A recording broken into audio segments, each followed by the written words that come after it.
السؤال التاني: تختلف المصادر الأولية لدراسة الحضارات عن المصادر الثانوية في كونها إيه؟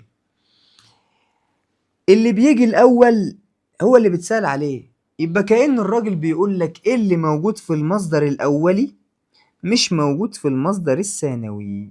بس أدي يا سيدي فكرة السؤال. إيه بقى اللي موجود في المصدر الأولي مش في الثانوي؟ تعال نبص كده على الإجابات. مرتبط بالبعد الزمني لوقوع الحدث. يعني إيه؟ يعني الحدث ده حصل في وقت معين والمصدر الأولي كان شاهد على هذا الحدث. ماشي.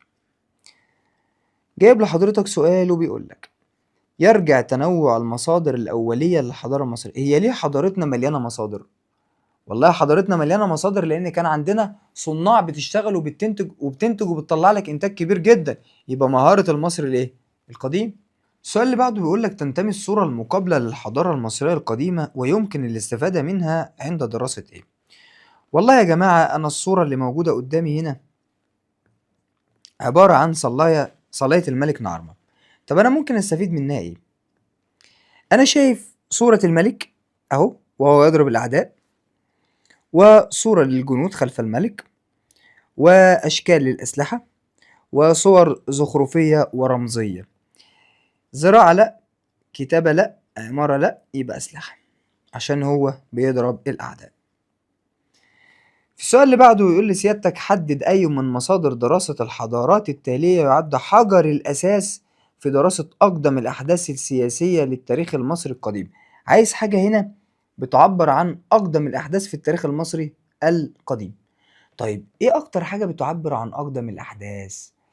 عايز حاجة تعود إلى فترة ما قبل التاريخ، يبقى مفيش غيره حجر باليرمو، لأن حجر باليرمو بيسجل من فترة ما قبل الأسرات، وباليرمو من النقوش الغائرة، يبقى دي تمشي صح.